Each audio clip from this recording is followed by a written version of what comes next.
So, whilst working with whipped cream, it's almost impossible for you to achieve sharp edges if your cream is not stable enough. Because in working with sharp edges, you're going to be needing some really damp and moistened towel, napkin, as the case may be. So definitely, you don't want to work with a cake with a cream that is already runny or not firm enough. It's just going to frustrate you, really. That's just the truth. So the number one trick of achieving sharp edges is, first of all, the consistency of your whipped cream. It just has to be stable, very stable. Right. Similar to the consistency of buttercream. That's the only thing that can work. So just keep doing this.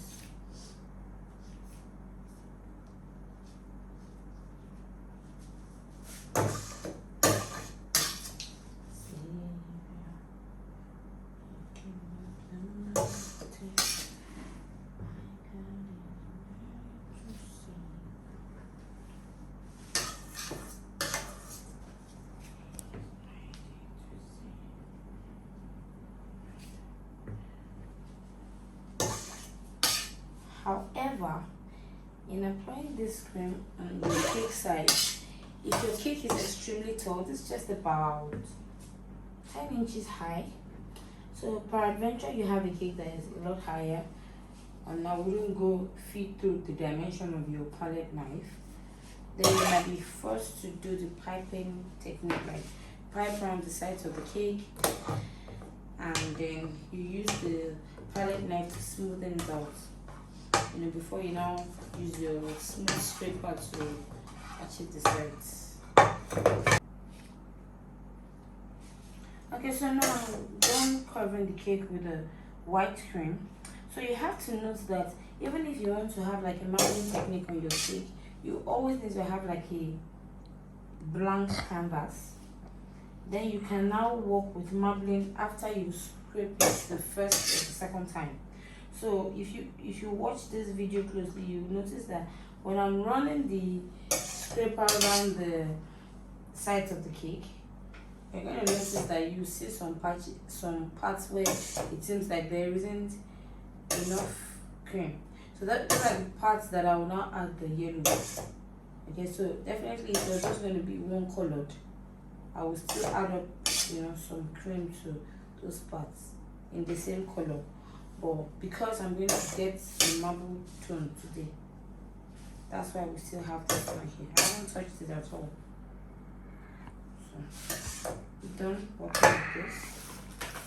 I'll blend my scraper, acrylic scraper. It's actually the best that you can use to work on whipped cream, buttercream, and the likes of it. And it's actually high. It's a tall scraper. It's about 12 inches high. The cake is about 10 inches high, so see that. So I just put it on it and then I run it around. Okay. Can you see what I was talking about? You see those gallops on patches? Yeah.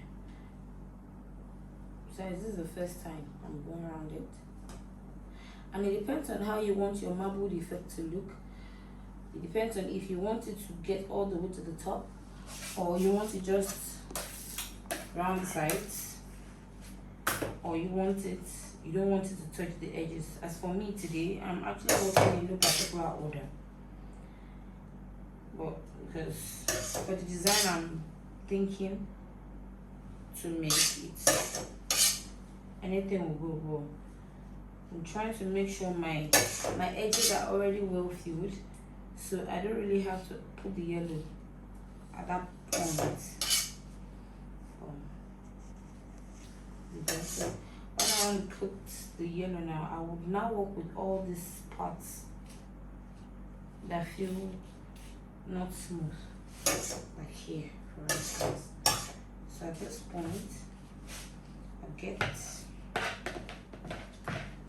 if your whipped cream is stable enough, you need to always work it up before you apply on your cake, or else it will even be too firm and would even like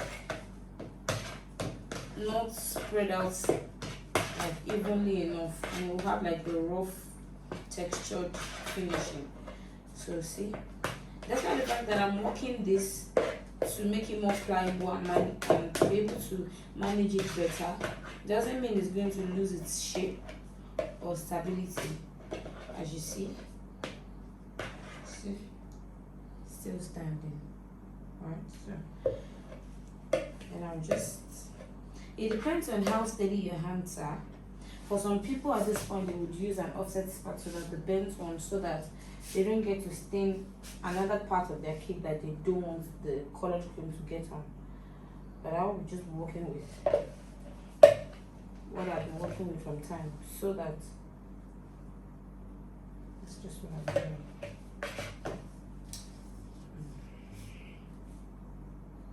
Ensuring to clean up any parts I don't want.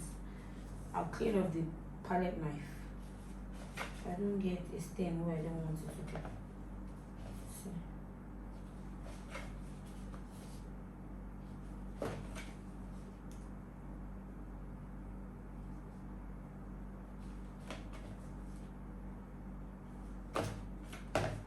I want to run the scraper around the sides again.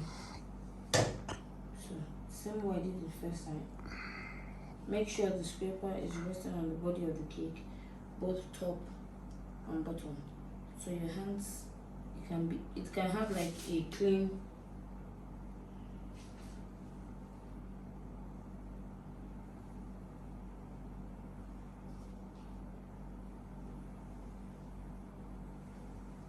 So the trick is to just keep going around till you get your desired result. See?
So the next time I'm going to run this around the sides, I'm going to have to clean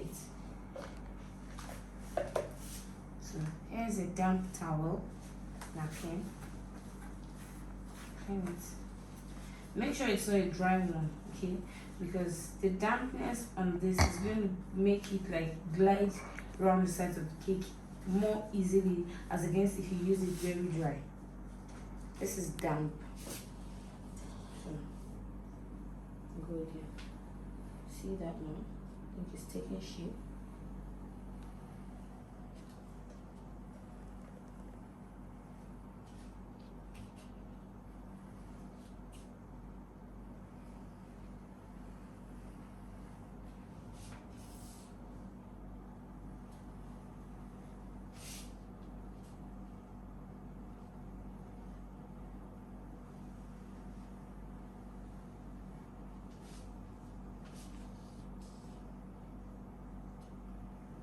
So now I notice that I have like a little skip here. So all I'll just do is just add some more cream as well.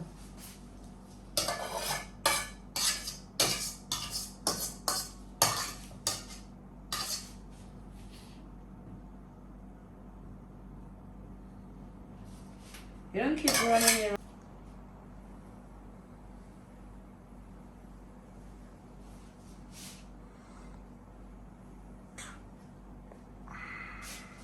I've not gotten that my perfect smooth side. This is going to be the first stage of my sharp edges. Alright, get your clean damp towel.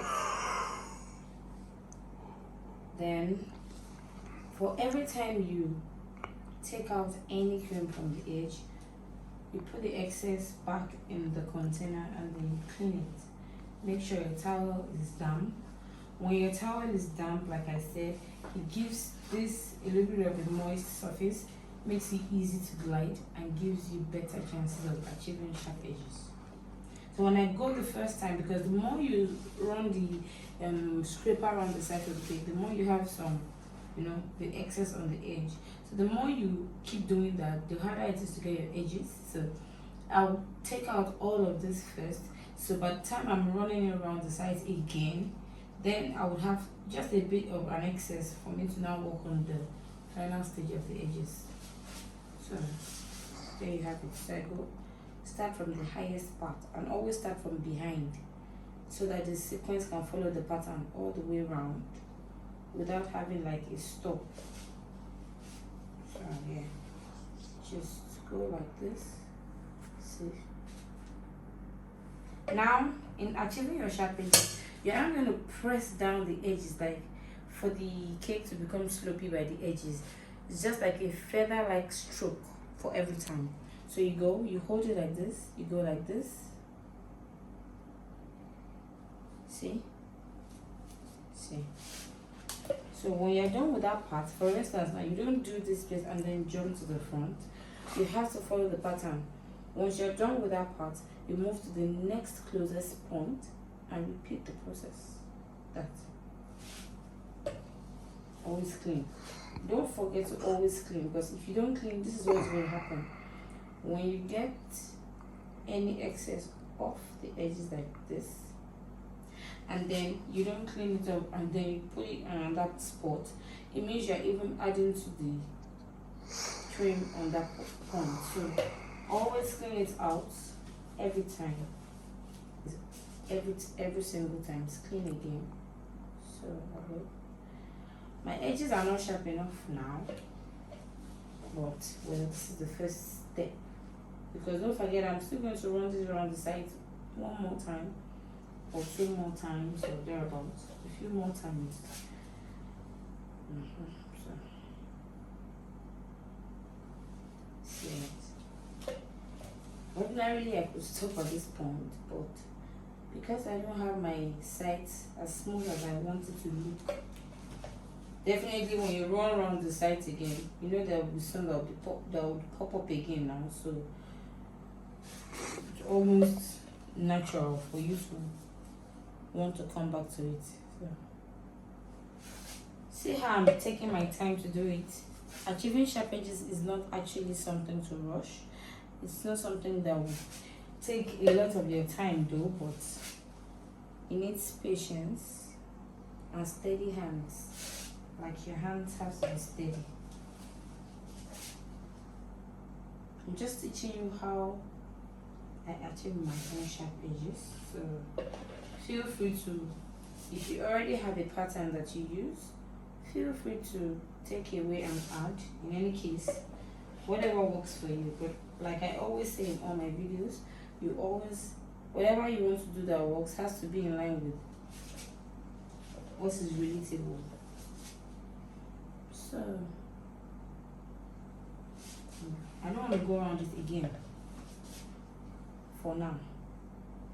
So I have my surface smooth enough at least till I do it the second time. So now I want to run around the sides again. So I get my scraper again, clean it. I think the trick is clean and clean and clean. Clean it out. Bam. Clean. Avoid it.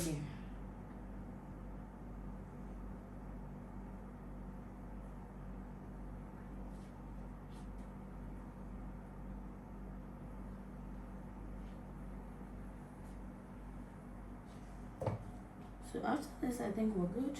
Looks like we are. Yeah. So you can see that for the final scraping that I did, there are no leftover cream like on the board staining it, so I don't necessarily need to start cleaning my board or something, because after applying I made sure that I didn't put too much cream at the bottom, because of the fact that sometimes it goes all the way down. So I'm not going to run it around it again, so I'm going to just stop here. Okay, feather lights remove. So you don't pluck your scraper off your cake, like just remove it. You are going to leave a dent. Like you can see the back of my cake now. Look at where I stopped. Can you see it just blended in? Definitely that's the back, but it doesn't still look rough or anything. Here's the front. This is where it gets interesting. At this point, all I'm going to have left to do is just to get sharp edges. Like I explained earlier, remember I said that by the time I run around the final time, it's not going to have so much for me to scrape off to achieve my edges. So now, like this towel is, I added some more water just to get it more damp, because the more damp it is not wet, the better for me. So see, once I do that, see, it has like a damp kind of feel. So I just put that directly from the highest parts, like I said before, the same way I did it before. So always just do this. So this is the very first one I've done. Can you see? Can you see? So I'm just going to go around that pattern. See. Some parts would not require a lot of scraping because you just have little. Some parts would need more. Okay, doing that.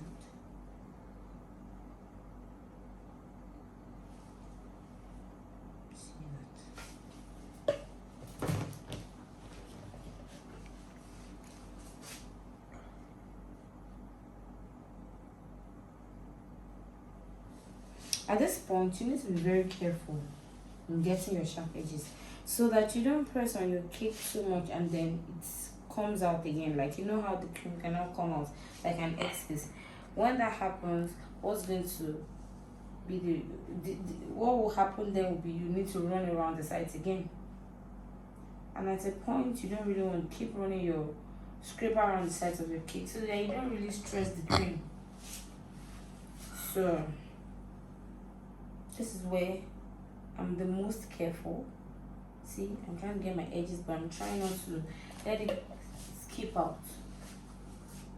So just keep going.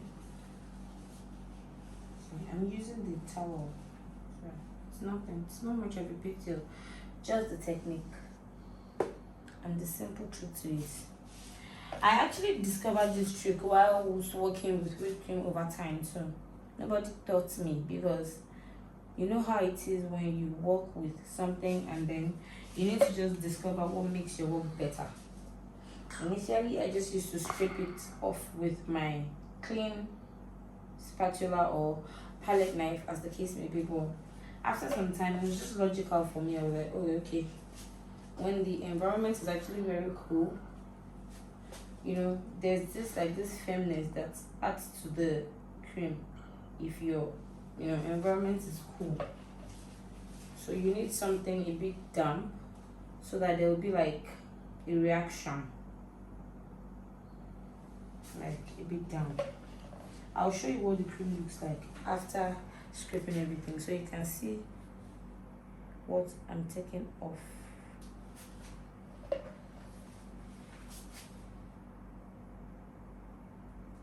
What I'm doing is just to check, ensure that all the sides are, all these parts of the edges are even and as sharp as I would like it to be. Some people might be wondering if this is how I take all the time. Yes, this is how I take all the time for every cake order that requires a sharp edge, because really, aside from having a smooth side, another beauty of the cake is the sharp edge. So whatever design you put on the cake, even if you're going to drip on the cake, except of course it's like a ganache kind of pouring, I always still make sure I get my sharp edges, especially when it's the one-sided drip. So you can imagine when a part of the cake has sharp edges and another part has the drips, so it's not looking like I'm using the drips to cover the floors. So it's very clear enough that it's just a design. So at this point, I think I have my edges just as I would like it to be. So if there are any bit of spills or anything, you just use the same towel to clean it up. So I think, okay, see, like I said, look at what the cream looks like now. You can see that it's more moistened than the one inside, deep inside the cup. That's because I'm taking it out from the wet spatula. So there you have it, guys. This is going to be all about it for this class. I hope you enjoyed watching, and I do hope you learned a thing or two, and I do hope that you would apply this when decorating your cakes. And I'll see you next time, and do subscribe to my YouTube channel and like my videos, and let me also know what you would still like me to teach, okay, so that we're in this together. So see you next time.